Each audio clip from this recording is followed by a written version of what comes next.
have this opportunity to introduce to you our next speaker. So she is none other than the one who plays with microorganisms. So these we see everywhere, and these microorganisms got lot of attentions after the pandemic. So you everyone know what is this, like bacteria, virus and all. So I would heartily invite Mrs. Mugdha Belwalkar. She has also went for IGEM competition as one of the judge, and she's also doing a great initiative work in Amchi Prayogshala, and we listen more from her about this Amchi Prayogshala. So I would like to come, sir. Thank you. Mugdha जी, पहले तो आपके बारे में थोड़ा सा अतीत में जाके वापस यहाँ तक आ जाएंगे। आपने आपके बचपन से शुरुआत कर रहे हैं क्या क्या, क्योंकि मैं ऐसी सारी पर्सनल चीजें इसलिए पूछता हूँ कि आपको भी एक कनेक्शन हो जाए उनके साथ, क्योंकि प्रोफेशनल लाइफ तो सब इंटरनेट पे होती है, लेकिन ये सब जो पर्सनल चीजें रहती है वो जानना बहुत अच्छा है, क्योंकि उससे आपको एक कनेक्शन, हम एक इंटरेस्टिंग बॉन्ड तैयार होता है, और उससे आप उनकी बात जरा गौर से सुनेंगे, ऐसे मुझे लगता है। सच लग रहा है? ठीक है, ठीक है। ओके, पहले तो मेरी हिंदी बहुत अच्छी नहीं है, तो मेरे से कुछ गलतियां होती है तो प्लीज मुझे माफ कर दीजिएगा फॉर दैट। सो मेरी बचपन में जो पढ़ाई हुई है वो मराठी मीडियम से हुई है। उसके बाद जब भी सबके ऊपर, अभी आप 9th में है, उसके बाद 10th आता है, फिर लोग बोलते हैं कि 12वीं में अच्छा कर लो, उसके बाद आपका लाइफ सेट है, ऐसे भी बोलते हैं लोग। तो ये 10वीं 12वीं के टाइम पे मुझे बायोलॉजी में बहुत ज़्यादा इंटरेस्ट डेवलप हो गया। मैं मुंबई के ही केलकर कॉलेज में पढ़ रही थी, और तभी हर एक चीज़ का अलग अलग लैब होता है, फिजिक्स का, केमिस्ट्री का और बायोलॉजी का। तो मुझे सबसे ज़्यादा टाइम बिताना अच्छा लगता था बायोलॉजी के लैब में। मतलब इतना कि हमें वहाँ पे कॉकरोच का या फिर अर्थवर्म का डाइसेक्शन होता था। वो होने के बाद, ख़त्म होने के बाद, हम वो लैब अटेंडेंट को थोड़ा सा मस्का लगाते थे कि काका प्लीज़ हमें थोड़ा सा एक्स्ट्रा अर्थवर्म्स, एक्स्ट्रा कॉकरोचेस दे दीजिए। और मैंने मेरे घर पे उसका वैक्स ट्रे बनाया था कि मुझे प्रैक्टिस करना है, क्योंकि मुझे डाइसेक्शन अच्छा आना चाहिए। सो मैं ये ऐसी सारी चीज़ें गंदे बास वाली घर पे लेके आती थी, और मेरा भाई मुझे बहुत चिल्लाता था कि ये क्या कर रही है तू, but I use to pin them up in my home and I use to do that. So I think Kelkar days were the days जहाँ पे मेरा लव फॉर बायोलॉजी ब्लूम्ड।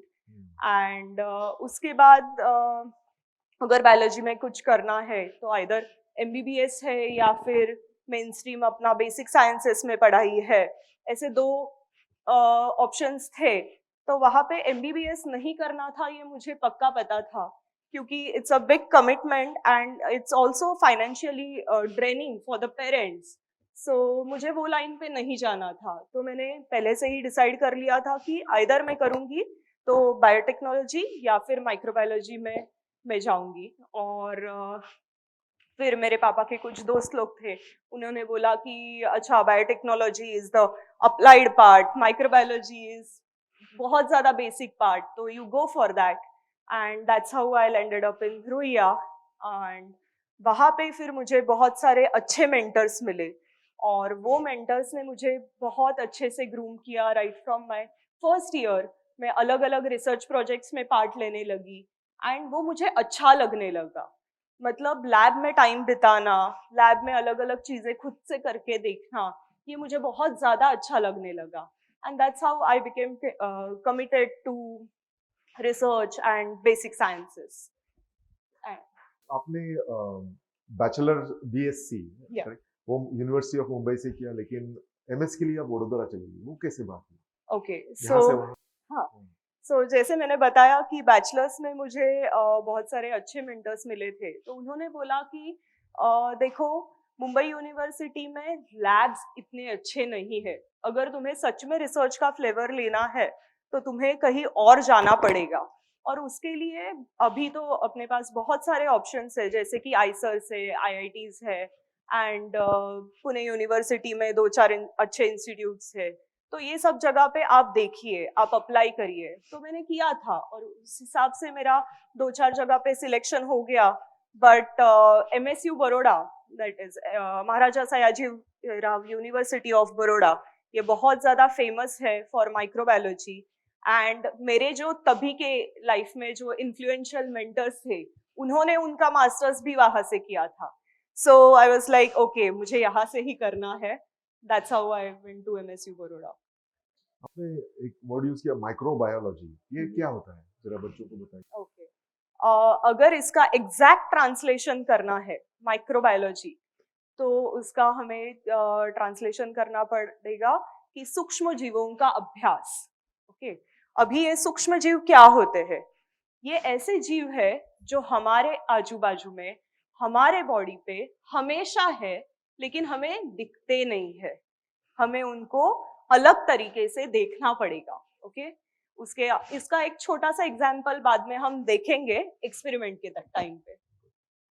अम, शायद हमारे बातचीत में आपने कहा था कि पढ़ाई करते करते आपकी शादी हो गई, ऐसे कुछ तो हुआ था, उसके बारे में बताइए।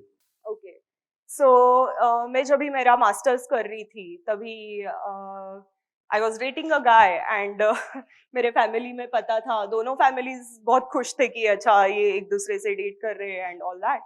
तभी डिसाइड हुआ था कि ओके 4-5 साल के बाद शादी हो जाएगी। हम भी ठीक थे कि ओके 4-5 साल है बीच में, मैं मेरा PhD कर पाऊंगी और ये वो। लेकिन कुछ सर्कमस्टांसेस बदल गए। वो सर्कमस्टांसेस के हिसाब से अचानक से मुझे after my masters with in 1 month शादी करना पड़ा। इनफैक्ट मेरा मास्टर्स जब भी चालू था, तभी उसके दूसरे ही साल में मेरा एंगेजमेंट हो गया, which I had never imagined. Okay, so that was a very uncertain and abrupt thing happened.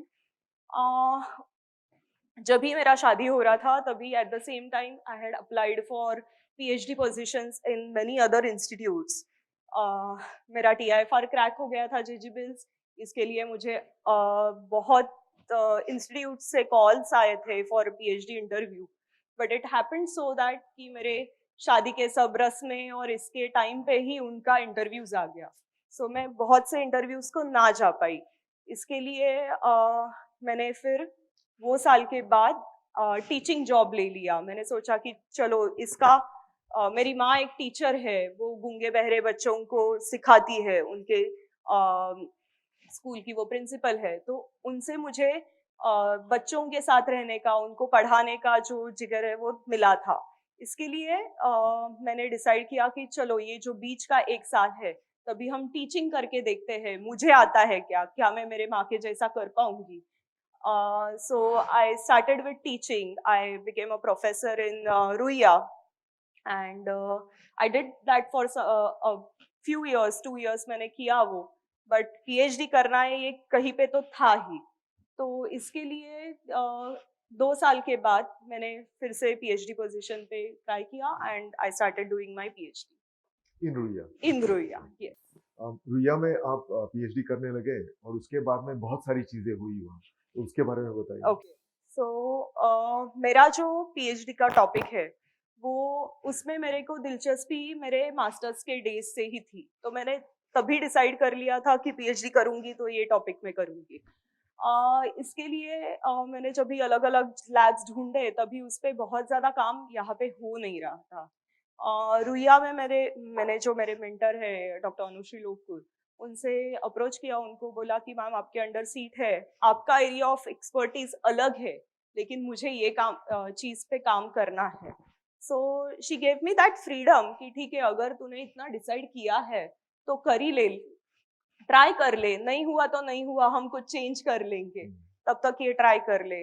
सो ठीक है, एटलीस्ट टॉपिक सिलेक्ट हो गया, टॉपिक पे काम करना है ये डिसाइड हो गया। लेकिन रुइया में वो चीज के लिए लैब अवेलेबल नहीं था, बिकॉज उसमें वो चीज पे पहले किसी ने PhD या फिर पहले किसी ने काम किया ही नहीं था। तो मेरा जो स्टार्टिंग हुआ वो चीज पे लैब डेवलप करने से हुआ। So literally my lab at in my first year was like 4 walls. Okay, no instruments, nothing else. So me along with my mentor, another mentor, Dr. Mayuri Rege and Dr. Anushri Lokur and a bunch of other faculties in Ruia, we wrote some grants and फिर पैसा आया. पैसा आने के बाद हम लोग ने धीरे धीरे धीरे करके वो पूरा लैब एस्टेब्लिश किया. And after 4 years now, I can proudly say that we have a fully equipped lab.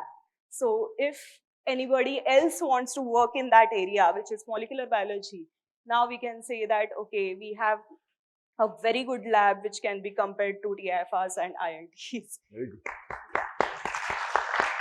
So that was the struggle for building up.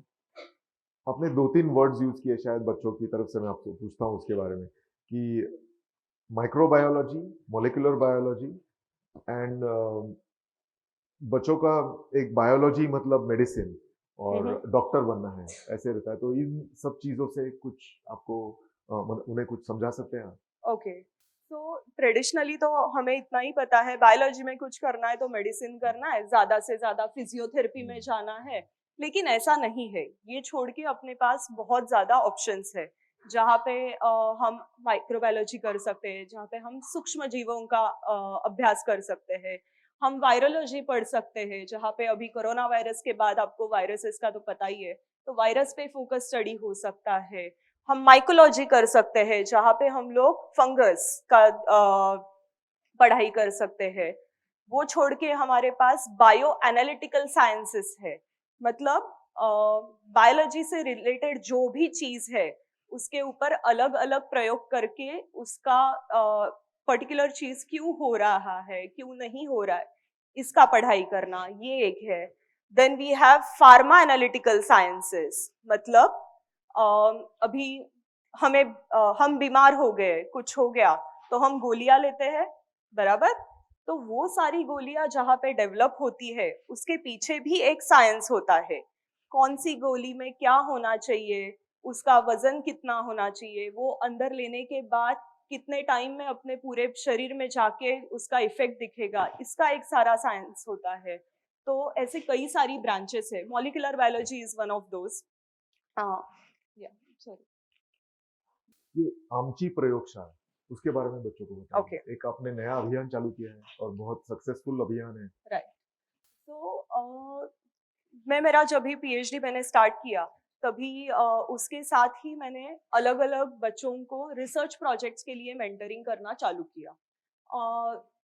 पहले के 2 साल अच्छे थे, फिर आ गया कोविड, एंड उसके बाद जब भी हमारे पास भी स्टूडेंट्स के बैचेस आए तभी उनमें बहुत ज़्यादा लो कॉन्फिडेंस था, क्योंकि पहले 2 साल उन्होंने कभी भी लैब में एक्सपीरियंस किया ही नहीं था.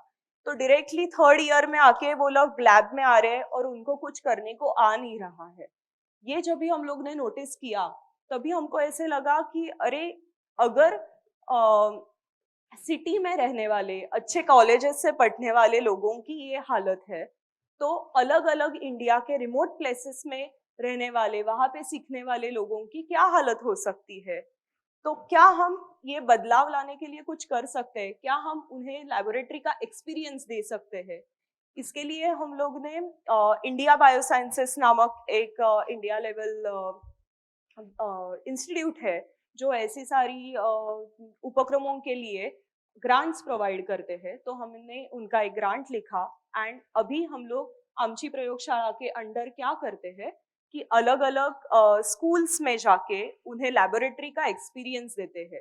उन्होंने जो एक्सपेरिमेंट्स कभी किए नहीं है, सीखे नहीं है, उनसे हम करवाते हैं ताकि उनको पता चले कि साइंस खाली टेक्स्ट बुक में नहीं होता है, वो एक्चुअली लैब में होता है. So that is what we are trying. And ये जैसे हम लोग नॉर्मल बच्चों की तरफ जाने का कोशिश कर रहे हैं, एट द सेम टाइम हम लोग गूंगे और बहरे बच्चों को भी ये एक्सपीरियंस देने का प्रयत्न कर रहे हैं, प्रयास कर रहे हैं. क्योंकि बहुत बार ऐसे होता है कि अगर हम लोग बोले डिसएडवांटेज स्टूडेंट्स, तो जनरली नॉर्मल स्टूडेंट्स पे फोकस ज्यादा होता है, बट ऐसे जो फिजिकली चैलेंज लोग होते हैं उनके ऊपर इतना फोकस नहीं होता है. So we have selected that also as our.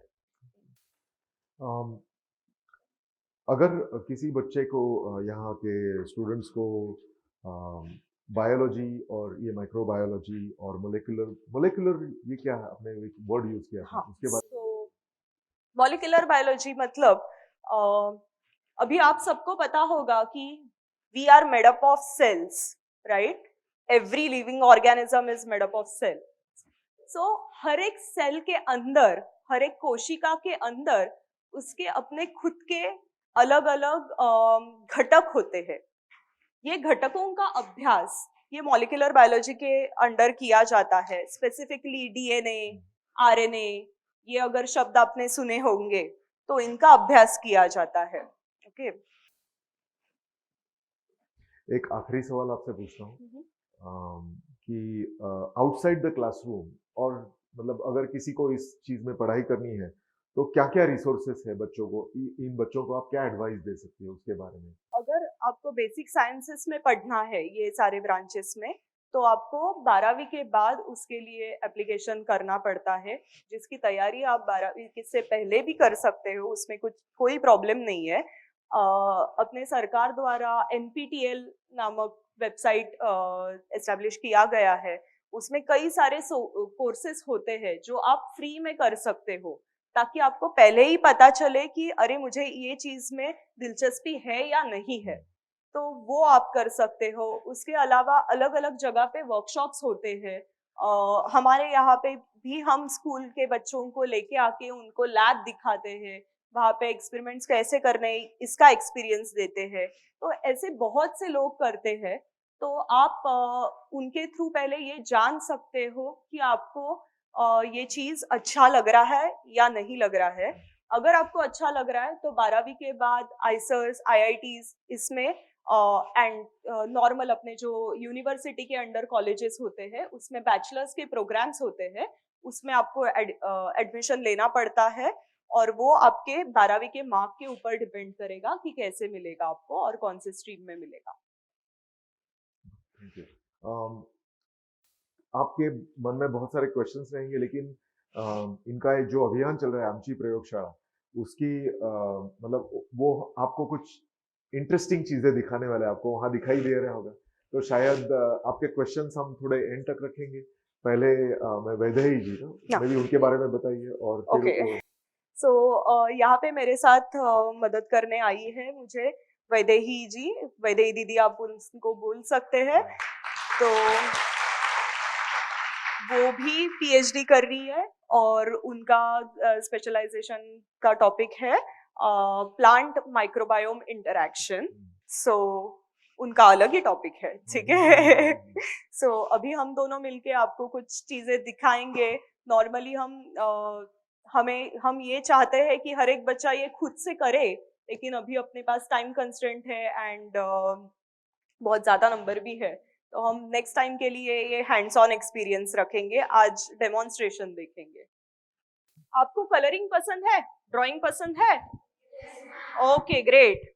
आपने जब भी कलरिंग किया होगा तभी आपको बताया गया होगा शायद स्कूल में कि कुछ प्राथमिक रंग है, कुछ सेकेंडरी कलर्स है. कैन यू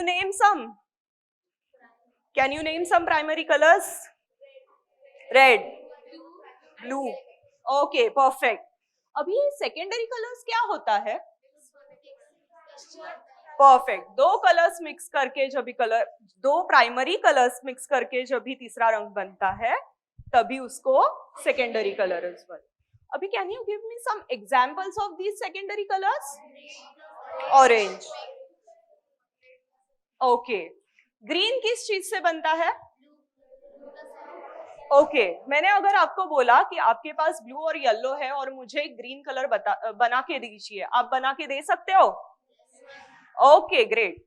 अभी आपने मुझे ग्रीन कलर बना के दिया, वो मैंने अगर आपको वापस दिया और बोला कि मुझे अभी वापस ग्रीन कलर से same yellow and blue colour चाहिए, दे सकते हो? क्यों?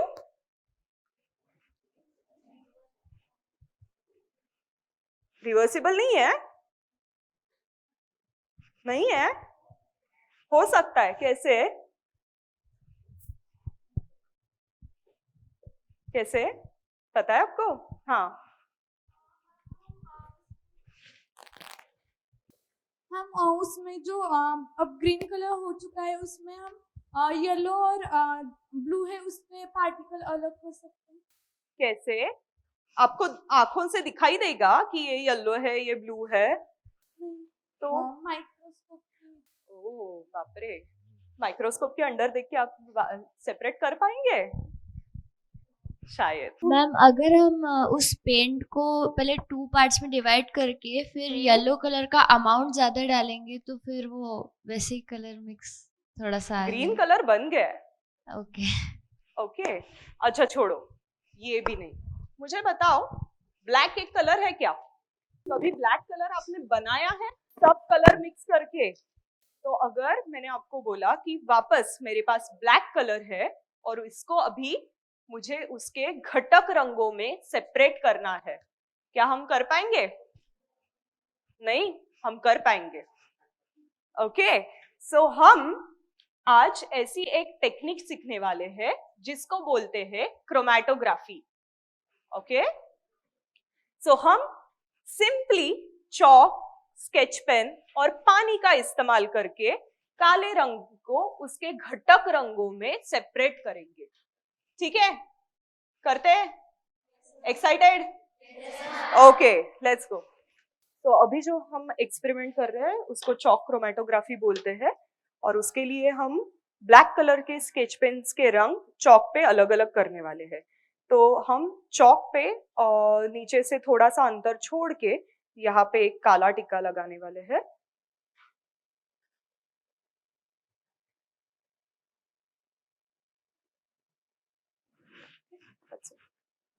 अभी इसके बाद हम क्या करने वाले हैं, ये सारे चॉक्स को ऐसे प्लेट में जिसमें ऑलरेडी पानी है उसको खड़ा करने वाले हैं। हम बहुत चॉक्स कर रहे हैं ताकि मैं आपको देखने के लिए वो पास डाउन कर पाऊं। ठीक है, तो अभी क्या हो रहा है, हमने जब भी वो चॉक को पानी में खड़ा किया है, धीरे धीरे से वो जो काला धब्बा है वो ऊपर जाने लगा है। मैंने आपको बोला ना कैपिलरी एक्शन। अभी हम उसको एक 5-10 मिनट देंगे एंड उसके बाद हम देखेंगे कि काला रंग कौन से घटकों में सेपरेट हुआ है। तब तक हम दूसरा चीज करें, चलेगा? ओके अभी तुम लोग इतने सारे लोग लैब में गए हो तो इसका मतलब तुम लोग ने अलग अलग चीजें यूज की होंगी लैब में, बराबर? लिटमस पेपर का नाम सुना है? ओके पीएच पेपर का नाम सुना है? यूज किया है? इतना आवाज कम क्यों? पहले सुना है तो इतना ज्यादा। ठीक है, मुझे बताओ आपको अलग अलग चीजें खाने में पसंद आती है? Can you name a few? कुछ भी बोलो यार। मुझे पिज्जा पसंद है, बर्गर, ओके, और pasta, Chinese, momos, okay, pani puri, yes, chaat, we all love chaat. मुझे बताओ ये चीजें हम जब बहुत ज्यादा खा लेते हैं तब क्या होता है? Acidity. Oh my God, yes, बहुत ज्यादा एसिडिटी होता है। फिर उसके बाद क्या करते हो एसिडिटी हो रहा है तो? इनो। ओ माय गॉड, जेलुसिल का नाम सुना है? क्या है जेलुसिल? कोई तो इधर बोला। I heard the answer. Okay antacid. जब हमारे पेट में एसिडिटी बहुत बढ़ जाती है तभी ये जेल्यूसिल टाइप मेडिसिन लेके, which is nothing but milk of magnesia, हम क्या करने की कोशिश करते हैं? ये एसिडिटी को न्यूट्रलाइज करने की कोशिश करते हैं। ओके अगर हम एसिडिटी को न्यूट्रलाइज करने की कोशिश कर रहे हैं तो मिल्क ऑफ मैग्नीशिया का पीएच क्या होना चाहिए? बेसिक अल्कलाइन होना चाहिए। ओके अभी आपने ये जो फूड्स बताया वो डेफिनेटली एसिडिक था, उसमें कोई डाउट नहीं है, क्योंकि I am sure most of you have experience the acidity after over eating of the foods, right? But can you name some other raw ingredients और raw foods which are acidic or basic? Lemon, lemon क्या है? Acidic है या basic है? Acidic है, okay. Apple, Apple क्या है? Grapes, okay, grapes क्या है? एसिडिक है या बेसिक है यार? एसिडिक है, okay.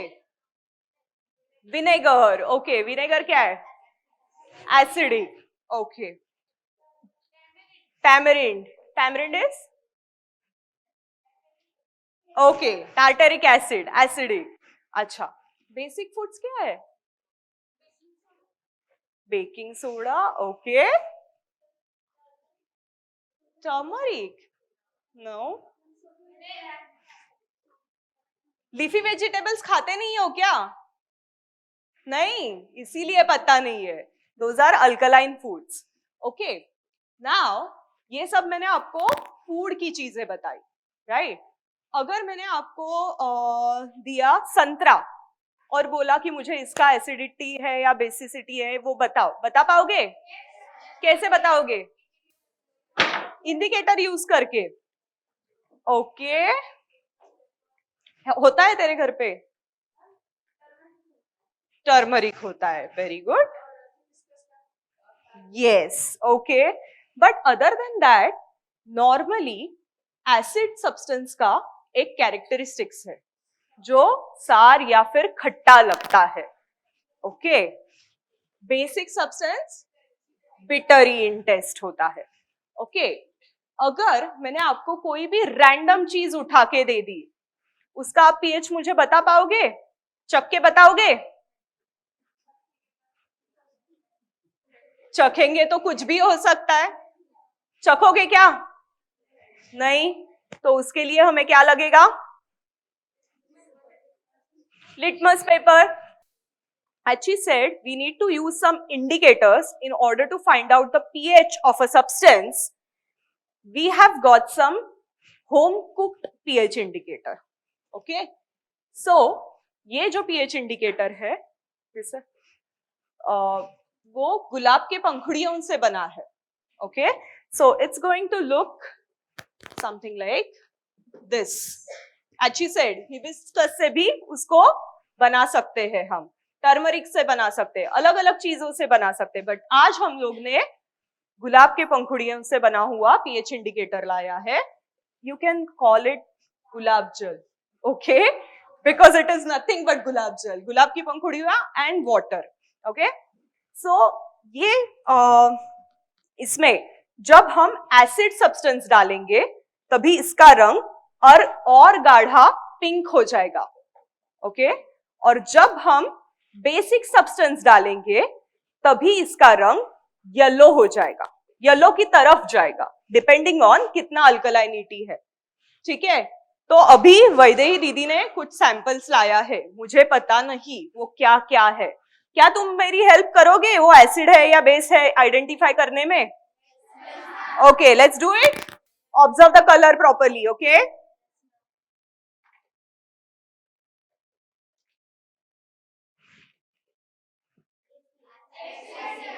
Okay. Is it right, Vaidehi? Yes. Okay. Now we have our next sample.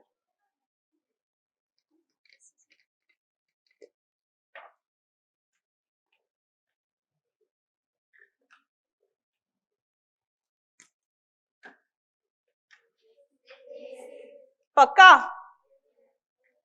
No? How many of you think this is basic? दिख रहा है ना सबको? I'll just show it here for others. I am not sure. क्या दिख रहा है? The leftmost is your actual indicator. Beach wala is your sample 1 and right hand wala is sample 2. Okay. So what is what?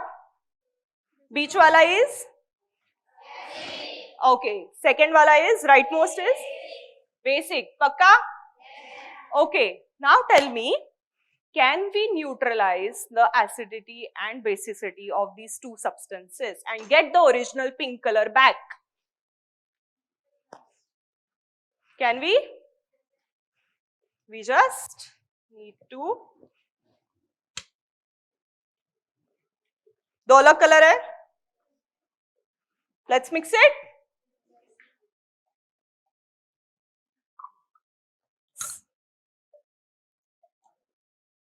Add on base थोड़ा ज्यादा.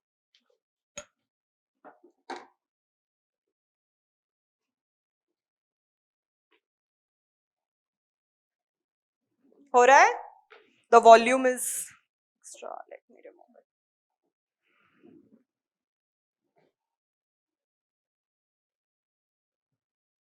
दिख रहा है? आ गया original colour. So what is happening here? Neutral. What do you mean by neutral? Neutral चीज होता क्या है? Yes, please. ओके. एसिड में कौन से टाइप के आयंस होते हैं? एसिड बेस थ्योरी पढ़ा है ना तुम लोग ने? है ना तुम्हारे टेक्स्ट बुक में वो सब? Hydrogen ions. बराबर. बेस में क्या होता है? OH minus, hydroxide. So when H plus is going to react with OH minus, it's going to get charge, is going to get neutralized, and that's why the color is going to come back to the original shade. Is it clear?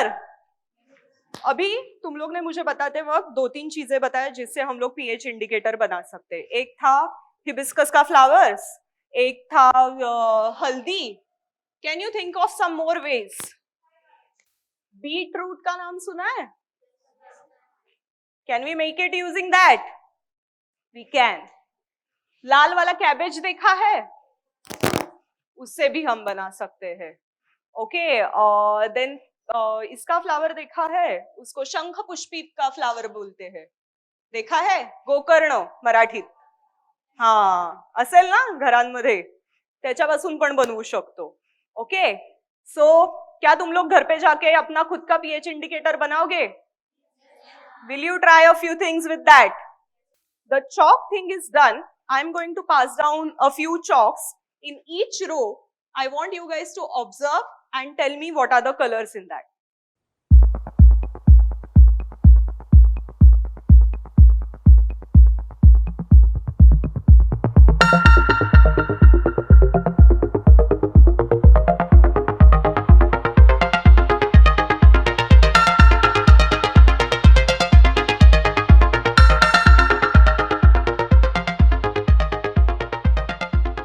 So here you can see we have made a we have put the dot 1 centimeter above the chalk from here, and if you can see the black colors has been separated into the blue color and also slightest yellow color.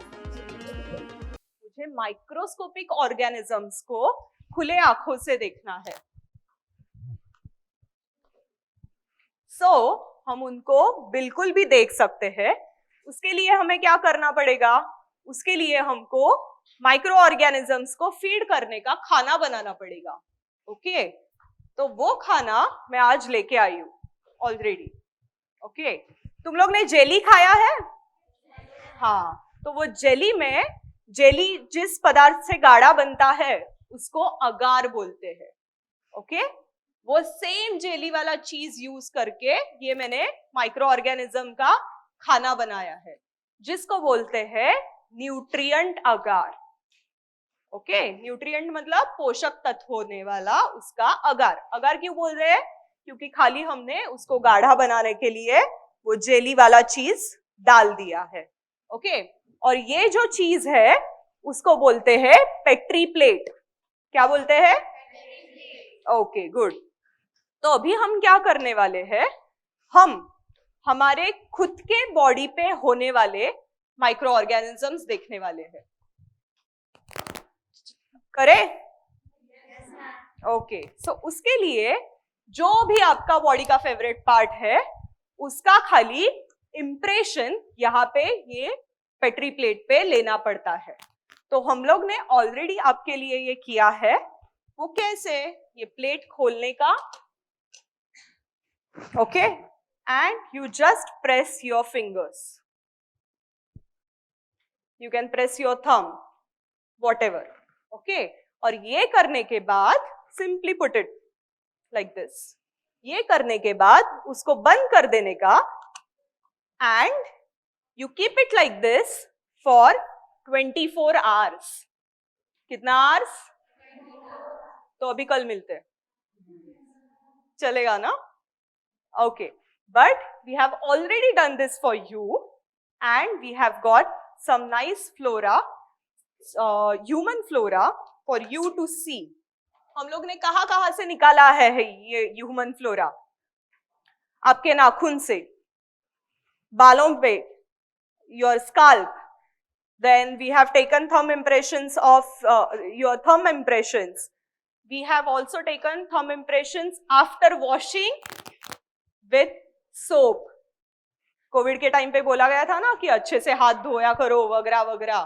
तो now I am going to pass those petri plates, and वो petri plates पे ऐसा आपको white white कुछ दिखेगा. Okay, that white thing is nothing but a colony of microscopic organism. Okay, don't worry, हर एक को ये प्लेट देखने को मिलने वाला है. Okay, yeah, कॉलोनी है पूरा का पूरा. ओके, ऐसा कहा जाता है, नीडल होता है, राइट? सो वो नीडल के टिप पे बिलियंस ऑफ ऑर्गेनिजम्स हो सकते हैं. ठीक है, तो अगर हम लोग सेम नीडल यूज करके इसमें से एक भी माइक्रो ऑर्गेनिज्म का कॉलोनी पिक करेंगे तो उसमें बिलियंस ऑफ माइक्रो ऑर्गेनिजम्स होंगे. अभी देखो हम लोगों को 150 लोगों को बैठने के लिए इतना जगह लगा, लेकिन यहाँ पे billions of bacteria are sitting nicely in small petri plates. Okay, I am going to pass down these plates for you to see. And there is one more plate which is of this colour. Okay, तो ये अलग तरीके का खाना बनाया गया है for the microorganism. Okay, and if you observe this plate very carefully, आपको बीच बीच में येलो कलर दिखाई देगा या फिर कलरलेस है ऐसा दिखाई देगा. ठीक है, ये जब प्लेट आपके पास आएगा तब देखिएगा. ठीक है, वो क्यों हुआ है? क्योंकि माइक्रो ऑर्गेनिज्म ने उधर का खाना खा लिया है. ओके, और अभी उधर खाने को कुछ बचा नहीं है, इसके लिए वो कलरलेस हो गया. ठीक है, सो ये बहुत ज्यादा ग्रो नहीं हुआ है, छोटा है अभी तक, बच्चा है. ओके, तो इसके लिए बहुत डिस्टिंक्टली नहीं दिख रहा है, और अगर हम कल मिलेंगे तो आपको बहुत डिस्टिंक्टली दिखाई देगा. ठीक है, so let me pass it down. So the sample has been taken from nails, and here if you can see, these are the small bacterial colonies growing on nutrient agar plate. मेरा नाम जूही कुमारी है. मैं बिहार बेगूसराय के मान high school से हूँ. Ma'am, मेरा प्रश्न यह है कि अगर हमको लिटमस पेपर पर अम्ल या क्षार को जांच करना है तो हम कैसे करेंगे? अच्छा, तो हमें क्या करना चाहिए? लिटमस पेपर का एक छोटा सा टुकड़ा निकाल के, आपने पाइपेट कभी यूज किया है या ड्रॉपर यूज किया है? आई ड्रॉप्स के लिए भी रहता है, आई ड्रॉप्स डालने के लिए. हाँ, तो वो आई ड्रॉप्स डालने के लिए जो ड्रॉपर होता है उसे एकदम छोटा सा एक बूंद उस पे एक साइड में डालना है और फिर देखना है कि क्या कलर आ रहा है. ठीक है, उसके हिसाब से जो लिटमस पेपर आप यूज करेंगे उसके ऊपर लिखा होगा कि एसिड होगा तो कौन सा कलर है, बेस होगा तो कौन सा है, और न्यूट्रल है तो कौन सा कलर होगा. ठीक है, अगर तो मैम लाल रहेगा, लाल से नीला हो जाएगा तो वो अम्ल होगा. लाल से नीला हो जाएगा तो वो अम्ल होगा. अम्ल होगा. मतलब ये this holds true for that particular type of litmus paper. बराबर है आपका. मेरा नाम सांता कुमारी है. मैं बेगूसराय बिहार से आई हूँ. मेरा क्वेश्चन यह है कि मैम पीएचडी क्या होता है? ओके, बहुत बढ़िया. सो पीएचडी ऐसा चीज है जो आप पहले टेक्निकली बताती हूँ, फिर एक्चुअल में पीएचडी में क्या होता है वो बताती हूँ. सो पीएचडी ऐसा चीज होता है जो आप मास्टर्स के बाद करते हो, एंड वहाँ पे आपको एक सब्जेक्ट चुनना होता है और उसी में एक विषय को लेके बहुत ज्यादा गहरा और गाढ़ा अभ्यास करना पड़ता है. ओके, अभी ये हो गया डिग्री के हिसाब से आंसर. एक्चुअल पीएचडी में क्या होता है वो बताती हूँ.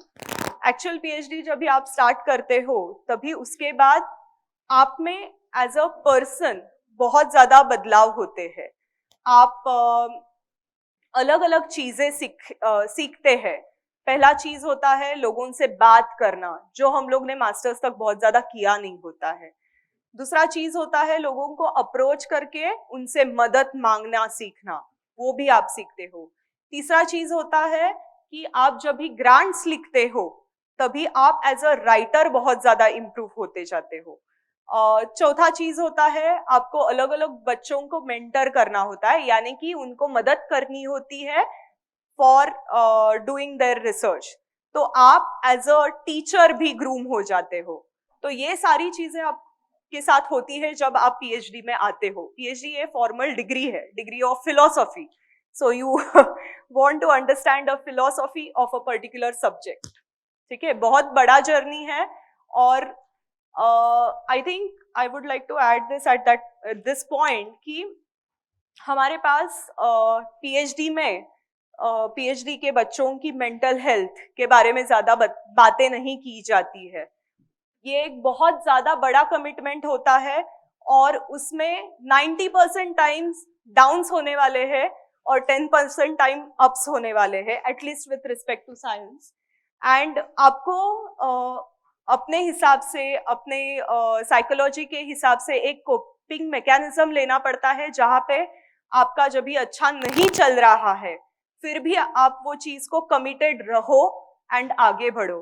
क्योंकि कभी ना कभी तो आप फिगर आउट करने वाले हो कि वो जो चीज गलत गई वो क्यों गलत गई. तो गलत चीजें आइडेंटिफाई करने का हमें रिगरस ट्रेनिंग मिलता है. That's what I can say. एक छोटी चीज ऐड करना चाहता हूँ, कुछ तो नया हटके करना है. यस, वो भी होता है. आपको करना पड़ता है जो Yeah. किसी ने किया नहीं है इस दुनिया में. हाँ. ऐसे कुछ आपको करना पड़ता है, तो उससे आपका नाम हो जाता है. हमें करियर में साइंटिस्ट बनना है तो हम कहाँ से शुरुआत करना चाहिए?